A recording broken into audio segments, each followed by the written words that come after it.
I didn't have any money. I borrowed clothes for my interviews. When he started speaking, he was very, very thoughtful in what he was saying, and he was giving excellent answers. But I looked, and he had some rips on his pants, and he had clothes that were very worn out, and I don't know why, and I like to keep it very professional in my interviews. No money, borrowed clothes. My phone was off. Probably been like 3 months since I had a haircut. His hair was like really, it was an afro, and there was just like his hair coming out of his visor. But I remember I just said the words, honestly, you're just like a guy who like really is going through a tough time right now, and you just need an opportunity. No car, and I was basically homeless. And I had to get real with myself and realize that my opinions at that point did not matter. I tell people all the time, your opinion doesn't matter as much as you might think. Mine got me to a spot where I was 20 years old, homeless, and I had a daughter on the way. I seen people, I walked into the office, there was people my age, people younger, that looked much happier in life. Tough time right now, and you just need an opportunity. And he looked at me, and he said, yeah, man. They had more freedom, they had more peace of mind, and that was not anything really I seen growing up. I don't know why, but I just like saw where he was at, and for some reason there was just like a connection. I think it was maybe the end of his first week, I came out to the field with him, and a couple fun facts about this guy is he absolutely had no money. He had his phone cut off. He had, I think it was like one polo, it was kind of baggy, correct? And he had a baby blue visor on for some reason. I've never seen anybody wear a visor to the field before. He was just walking around the field with no phone, and I remember asking him, do you think you can do this? And he said, yeah, I think I know everything I need. And it was really, really impressive. But then I remember the second week, I came out with him for a minute, and I don't remember what the circumstance was, but he was having a really, really tough day. And I just remember we were like talking about it, and he was just like really going through it. And he kind of broke down in the field. And I was just like really trying to help the guy and say like, you know, like you have support, you have everything you need. And he broke down, and I asked him, did I say something wrong? Did I offend you? And I heard the answer I never thought was possible. And he said, I've never had support before in my life, and I'm just overwhelmed. Thank you. I was raised by my mother's sister. She did the best she could with everything she had.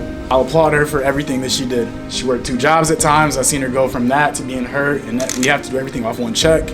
Now, for me to be in this position and be able to give other people the same opportunity I was given, I feel is the main purpose, along with making sure my daughter can have everything she needs.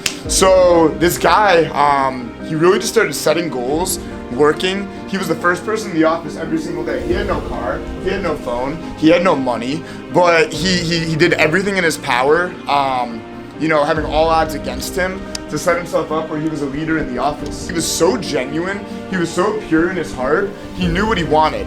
I don't know if I even shared this, but I believe his daughter was born, was it a couple weeks before he started? She was born like 5 days before this. 5 days before he started with us, his daughter was born. And they talk on sacrifice a little bit. It's very true. It's very important. I've seen my daughter twice this year. And he knew he didn't have his life together, but he just needed an opportunity. I think I may have had one conversation with Antonio when I first started because it was very difficult. I'm like, I need to be there. I need to be there for her every day. I'm working a lot. She's in a different state. I don't know how to balance this. And he had me think about it. He's like, do you remember when you were like 1 year old? I'm like, no. He's like, do you remember when you were like 6 years old or like 1.5? I'm like, no. I'm like, why are you asking me this? He's like, because if you do things the right way, you'll be promoted by the time she's 2. By the time she starts to form memories, by the time her personality sets in, by the time she starts to gain different characteristics and she actually starts to get her own opinion of the people in her life. I took that and realized I had a 2-year window to get through this entire program as quickly as possible. After about a month, he completely changed his image. He improved in just about every area, and he had so much faith in the opportunity. We promoted somebody from Michigan to Cleveland, and he just like took the leap of faith and became a part of this.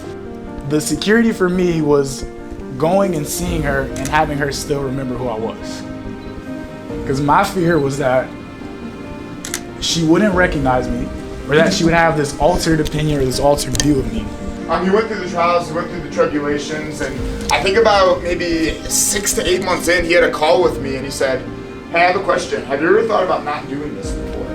And I got very real with him, and I just like at that point, I remember I was in Michigan, I came to Cleveland, and even though he wasn't in my office, I was like, I believe in this guy. I don't know why, but for some reason, he just always gave me just so much purpose that... Time's the only thing you can't get back. And I would always say like, cool, like, if you get up an hour earlier than everybody else, after a while, at the end of the year, you've had an entire month on top of everybody else where you were adding value to yourself. Well, the whole world just stopped for 3 months. We had more than enough time to add value, more than enough time to do all the things that we said we didn't have time to do, to get back into reading, to form all the habits. There was no excuse. So I was faced with nothing but time and opportunity. So I took that, along with the leadership from Dan, along with the leadership from everybody in corporate. Always gave me just so much purpose that I knew like we had this goal together and he was gonna do this, and like even though he wasn't the guy with a college degree or the sharpest individual. And if I can go from being homeless with no money, no phone, borrowing clothes for my interview, and get to director, there's no reason anybody else can. But he literally like told me, he's like, I'm ready to do this. I said, let's go. You know, I don't want to say more than other people, but I can't think of a guy who deserves this more than Earnest Willoughby. So do me a favor, guys. Let's get his team up here. Everybody at Saraico, come up.